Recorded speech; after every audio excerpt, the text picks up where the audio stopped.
Hey there, it's Sunday. Here I am in Didsbury. Here is the car, all ready to go on a big old 3,000 mile round trip. Time to jump in and to update you. You'll notice some boxes in the back of the car, but here's the update. I'm going nowhere. I got an email overnight on Friday, early hours of Saturday morning actually, from a contact currently out in Romania. He will be in Krakow in Poland on Wednesday. The word from Romania, Hungary, Slovakia, Poland is that the governments across all of those countries, along with the NGOs, are really tightening up on safeguarding and on vetting of anybody who is going over to get involved. So for someone like me, who is going for arguably all the right reasons, there are all kinds of strictures and controls that are being put in, and put in with quite some force.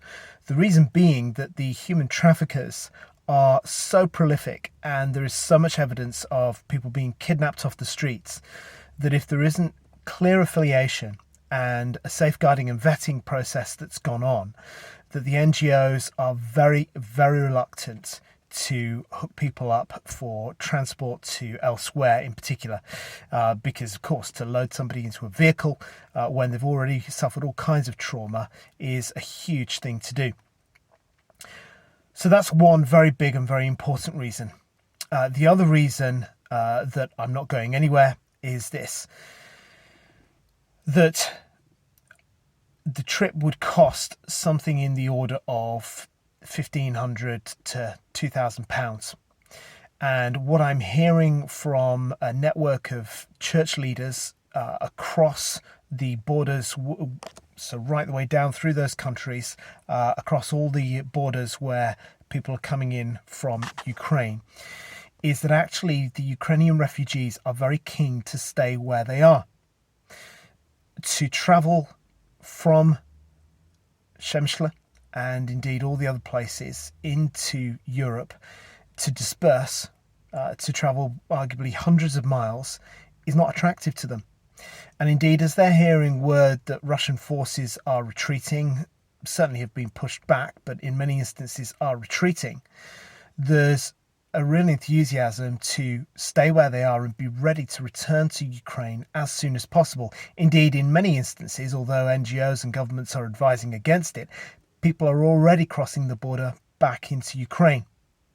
For me to turn up and to say to people, get in my car and I'm going to take you to a place that by the time we get there will put you over 1,000 miles from home, is just not what people want. And as I said in yesterday's video, help that doesn't help isn't helpful.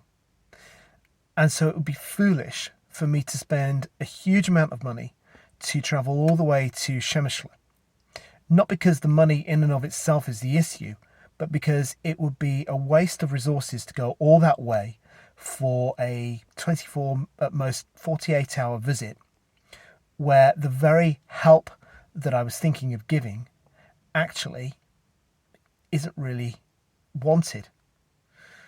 The church leaders and others on the ground who have been engaging with refugees, asking, does anybody want to go to Eindhoven where there are homes ready, have overwhelmingly had a response of no.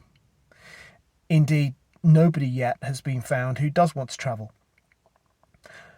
So for those two big reasons, listening to credible sources, both through the NGOs and government connections that I've got, and also from church pastors who are working with refugees in these towns, it seems the wise and sensible thing to cancel this trip. Am I disappointed? Yeah, absolutely, because I would love to be going, I'd love to be helping. I suppose at a very personal level, there's something about the adventure and about giving of myself in a personal kind of way. But none of this is about me. And if it is about me, then something's wrong. And for that reason, I'm staying put.